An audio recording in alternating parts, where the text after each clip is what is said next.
Shalom. Puji Tuhan, saudara-saudaraku yang kekasih, kita bertemu lagi di dalam kasih-Nya Tuhan kita Yesus Kristus. Nah, kiranya berkat Tuhan senantiasa menyertai kita semua. Amin. Haleluya. Nah, saudaraku, marilah lebih dulu kita mengawali renungan kita ini dengan doa. Haleluya. Mari kita berdoa.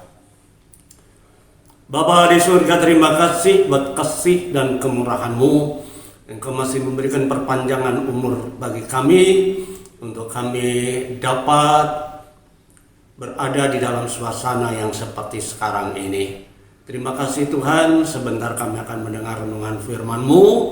Tuhan menolong kami, berikan kami telinga yang baik untuk dapat mendengar dan pengertian yang benar untuk dapat memahami kebenaran firman-Mu. Terima kasih Tuhan, pakailah hamba-Mu untuk menjadi berkat pada kesempatan hari ini. Di dalam nama Tuhan Yesus kami naikkan doa kami. Amin. Haleluya. Puji Tuhan, saudara-saudara, ada nyanyian yang tidak masuk di akal, ya. Tidak masuk di akal, yang biasa dinyanyikan oleh orang Kristen, ya, oleh orang-orang yang percaya kepada Tuhan. Haleluya. Nah, di dalam bahasa Jawa itu begini: bungau yen sliramu loro, bungau yen ono panggoda, bungau yen atimu susah, Gusti paring ayam lan tentrem. Aneh ya, dalam kondisi yang susah, yang dalam beban penderitaan, masih tetap disuruh bungau, bersukacita, ya.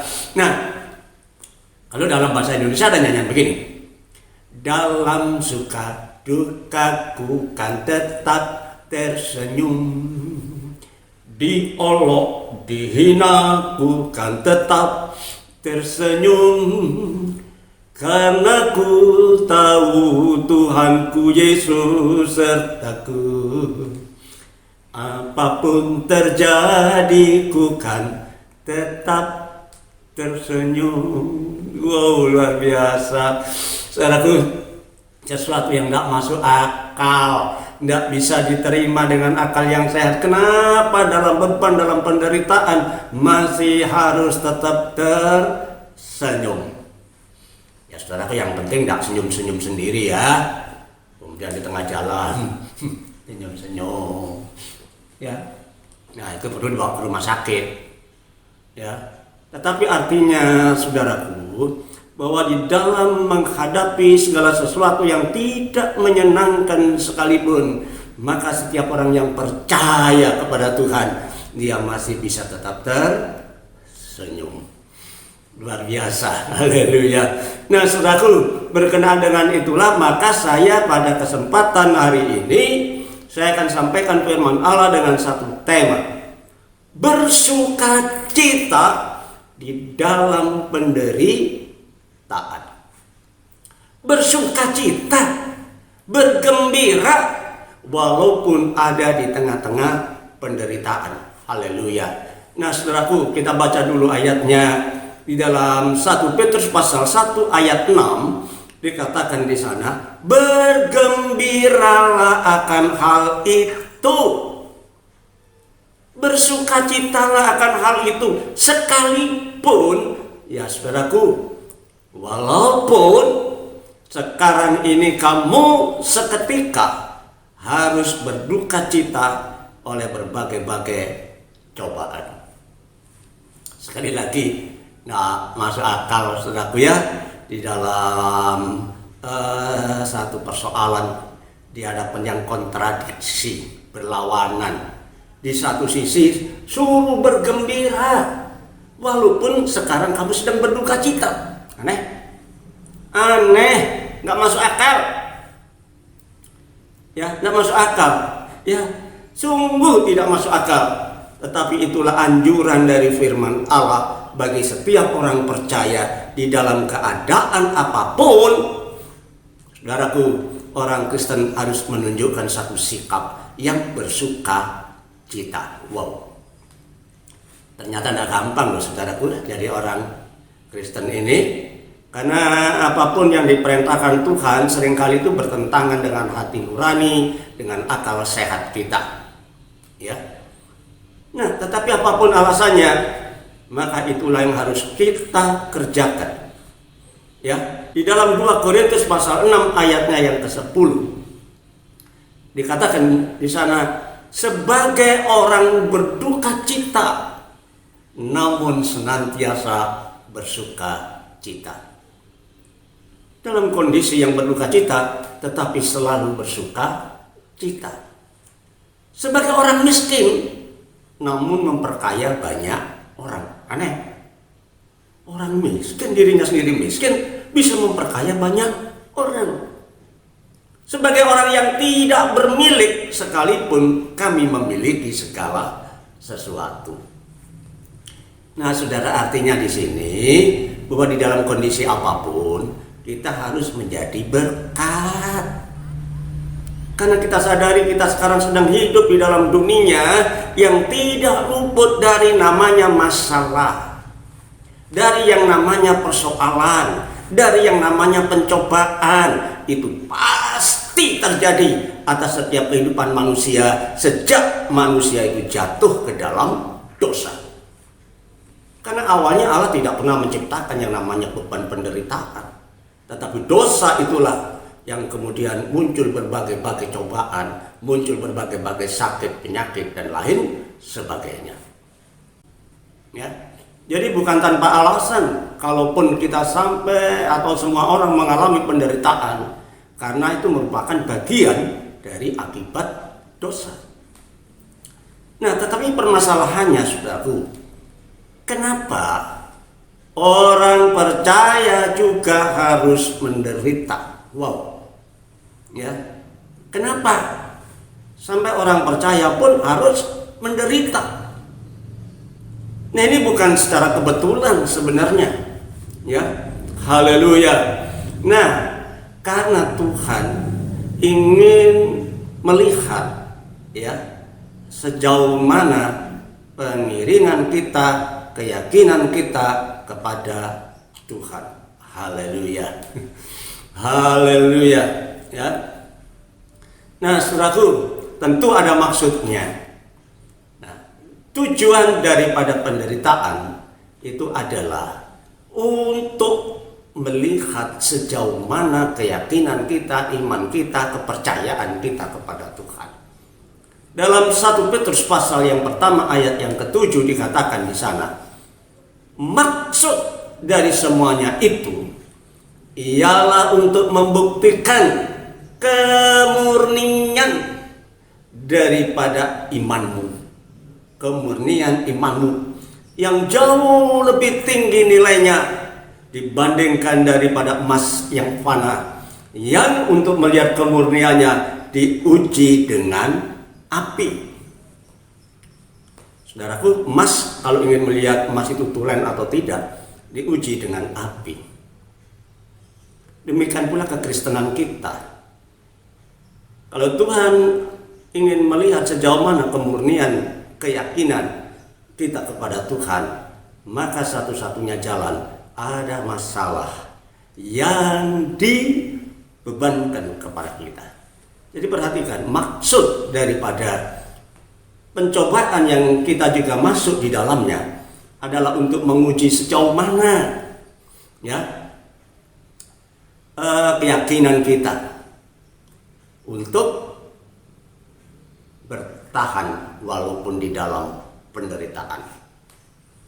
Nah, saudara-saudara sudah kenal Ayub kan? Ya, Ayub.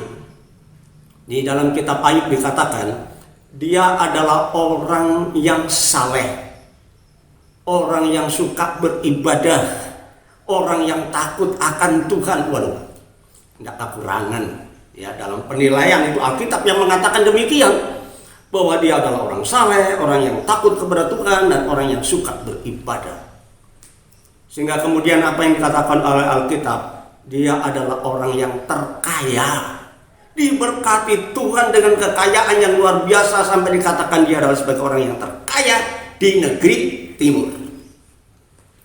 Bayangkan, dia punya anak 7 orang laki-laki dan 3 orang perempuan, 10 total anaknya. Dan anak-anaknya ini adalah anak-anak yang takut akan Tuhan.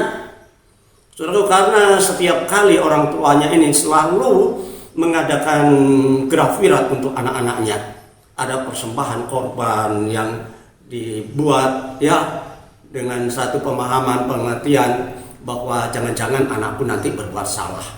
Orang tua yang hebat, yang memperhatikan anak-anaknya dari sisi kerohanian mereka, ya. Dan anak-anak ini selalu bersatu, sering mengadakan pertemuan bersama-sama. Ya, saudaraku, dia punya 7.000 ekor kambing domba. 7.000. Bayangkan dengan jumlah yang tidak sedikit, saudara. Ya.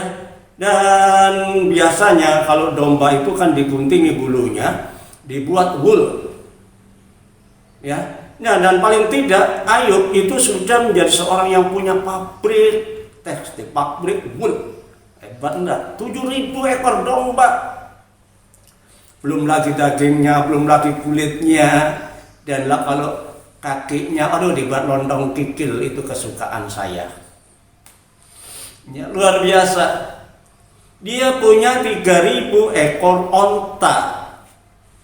Bayangkan, onta pada zaman dulu itu digunakan sebagai kendaraan jarak jauh, ya, kendaraan antar provinsi. Bayangkan orang maju dari negeri timur, mereka datang ke Bethlehem dengan naik onta, ya, kendaraan antar provinsi, bus antar provinsi. Berapa busnya? 3.000. Bayangkan 3.000 armada saya. Kemudian 500 pasang lembu. Jadi artinya 1.000 ekor lembu, jantan dan betina. Untuk membajak, bayangkan berapa luasnya lahan yang dibajak itu dengan 5.000 ekor lembu, 500 ya, dengan 500 pasang lembu. Ayub luar biasa, sawahnya, ladangnya begitu luas sehingga dibutuhkan 500 pasang lembu. Belum lagi keledai betina 500 ekor. Saudara, keledai itu perjalanan jarak dekat. Ya, kalau sekarang itu ya bemo atau taksi gitu ya, 500 armada. Bayangkan, luar biasa ya. Dia menjadi orang yang diberkati oleh Tuhan. Kemudian belum lagi budak-budaknya, pegawai-pegawainya dengan jumlah yang amat besar. Ya. Dia menjadi seorang yang kaya, yang diberkati oleh Tuhan. Tapi apa yang terjadi suatu saat, seizin Tuhan, masalah terjadi. Percobaan terjadi ketika iblis datang minta izin untuk mencobai Ayub. Dipersilahkan. Dan benar-benar iblis mencobai ya dengan tidak tanggung-tanggung, saudaraku. Ya, Alkitab berkata, nah, ketika lembu sapi sedang membajak dan kemudian keledai makan di samping sapi-sapi itu, Alkitab mengatakan, datanglah orang Seba merampasnya. Semua dirampas dan budak-budak pun dibantainya. Dan satu orang saja yang lolos. Dia datang kepada Ayub dan melapor, Tuhan begitu begini ya. Tetapi belum lagi selesai dia melapor, datang lagi budak yang lain menceritakan ketika itu kambing, domba dan semua gembalanya habis disambar petir dari langit. Wah, bayangkan saudaraku, betapa sedihnya. Tetapi belum selesai lagi orang ini menyampaikan berita, datang lagi karyawan yang satu lagi, yang lain lagi, dan mengatakan, bahwa orang Kasdim datang dan memukuli penjaganya dan merampas onta-ontanya. Waduh, bis-bisnya dirampas semua. Satu orang saja yang selamat. Haleluya.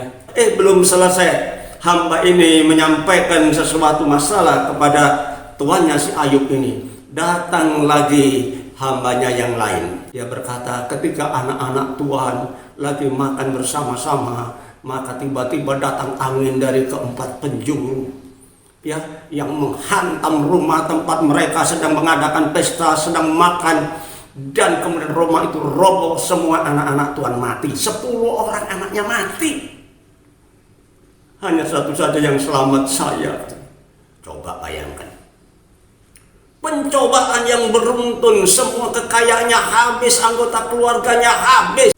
Saudaraku, kita dipertontonkan dengan Ayub, seorang yang dicobai jauh lebih melebihi segalanya, sehingga kalau kita kena cobaan nggak sebanding dengan Ayub. Ya, apa yang terjadi? Bagaimana reaksi daripada Ayub? Dalam Ayub pasal 1 ayat 20 sampai 22. Maka berdirilah Ayub, lalu mengoyakkan jubahnya dan mencukur kepalanya. Kemudian sujudlah dia menyembah. Saudara, masih dia menghargai, menghormati Allahnya. Dia sujud menyembah sambil berkata, dengan telanjang aku keluar dari kandungan ibuku, dengan telanjang juga aku akan kembali ke dalamnya. Wow, hebat. Tuhan yang memberi, Tuhan juga yang mengambil. Terpujilah nama Tuhan.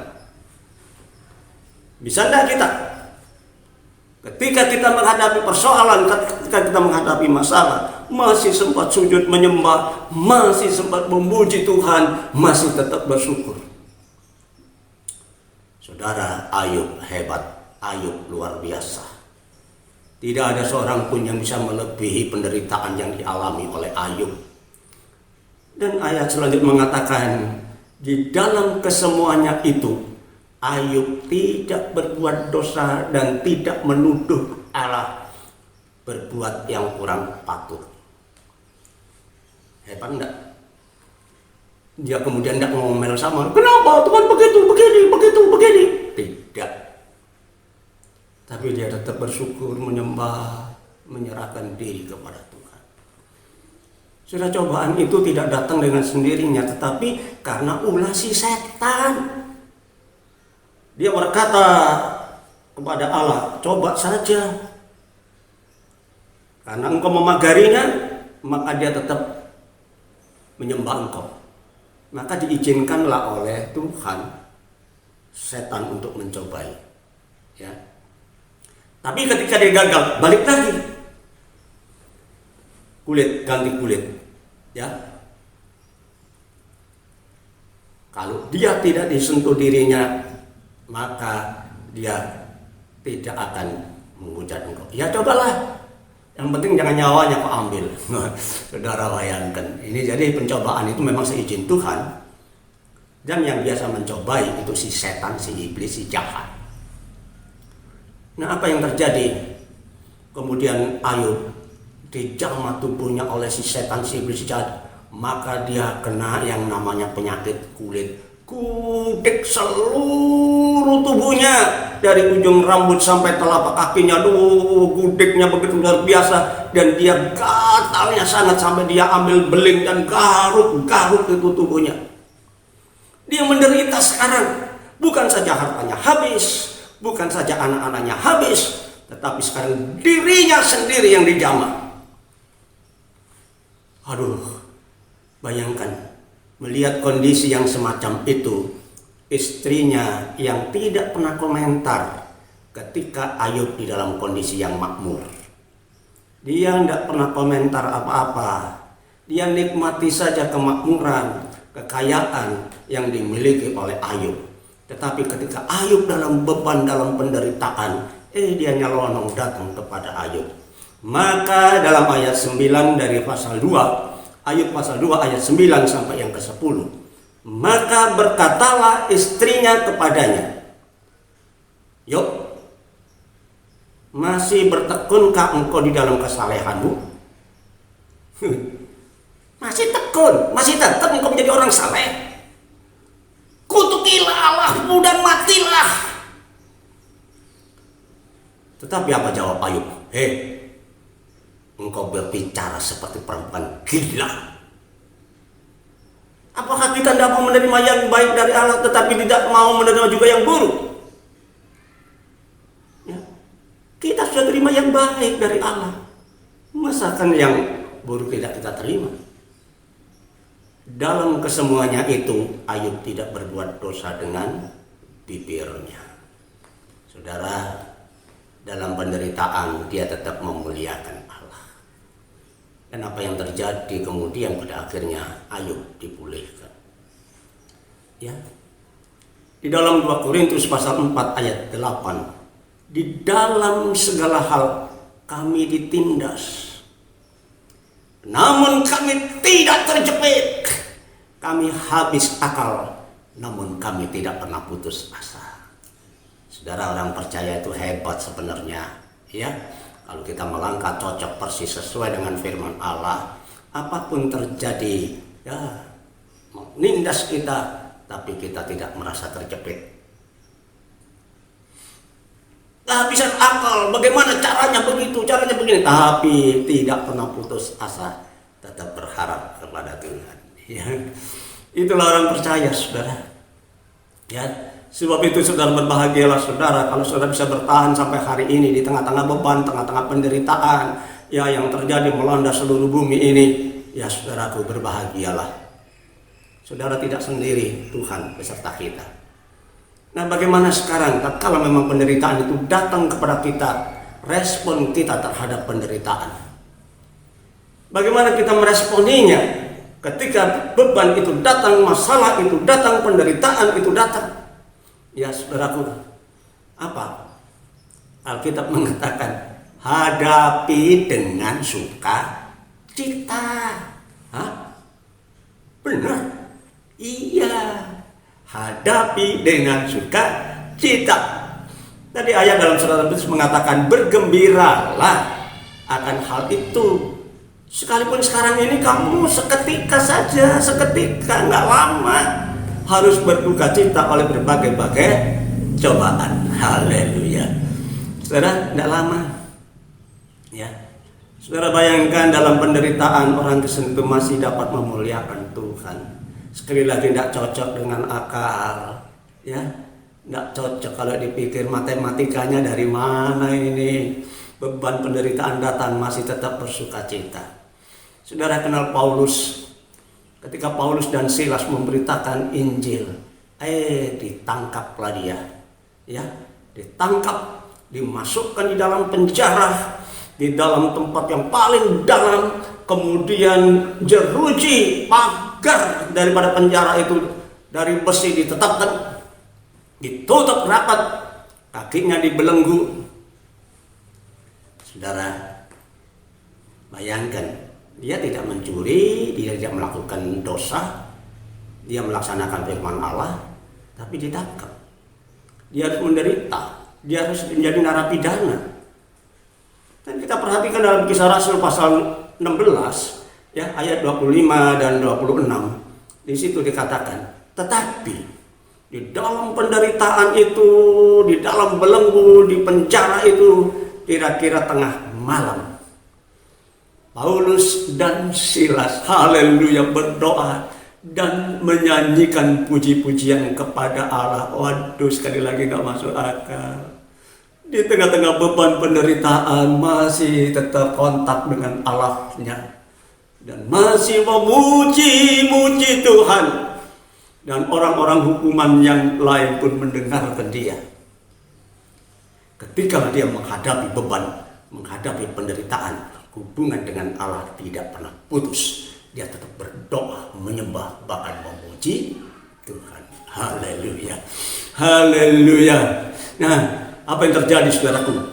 Tetapi tiba-tiba terjadilah gempa bumi yang hebat, sehingga sendi-sendi daripada penjara itu goyang, dan seketika itu juga terbukalah semua pintu, terlepaslah belenggu mereka semua. Hebat.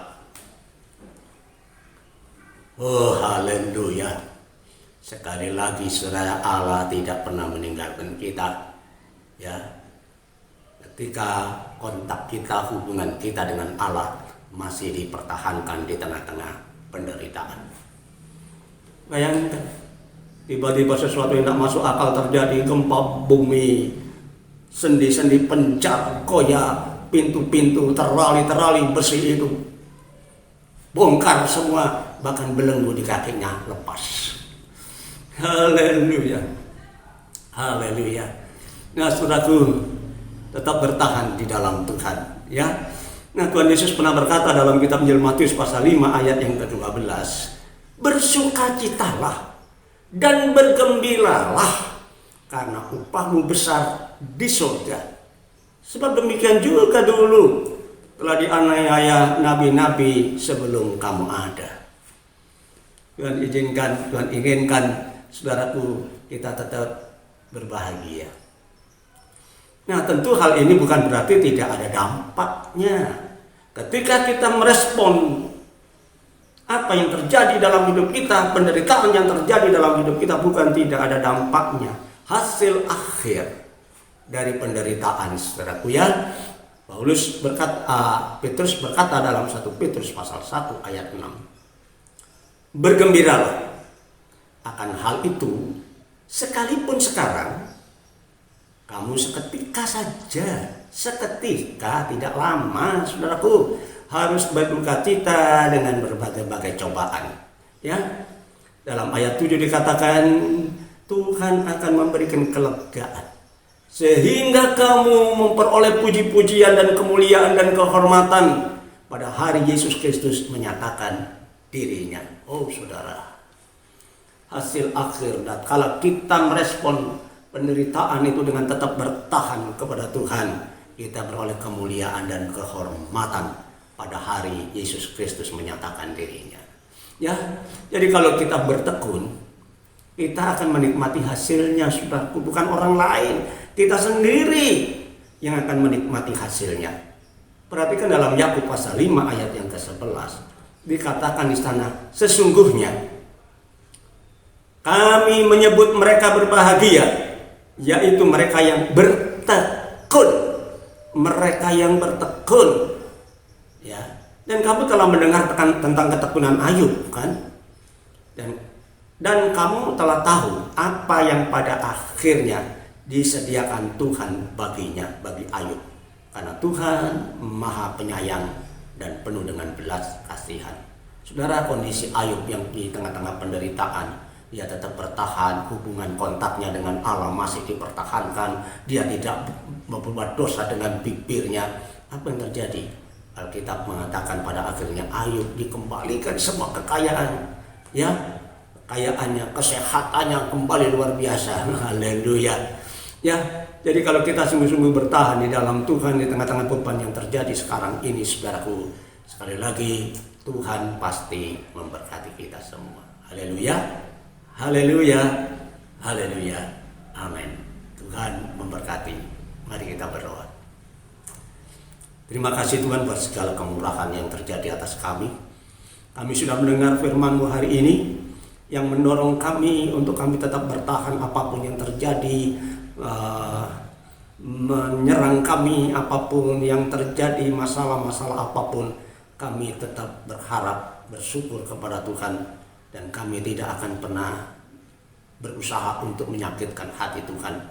Tetapi bila kemurahan Tuhan berlaku atas kami, dan kami tahu Tuhan pasti tolong kami. Terima kasih Tuhan, berkati kami semua yang ada pada hari ini. Dalam nama Tuhan Yesus Kristus. Amin.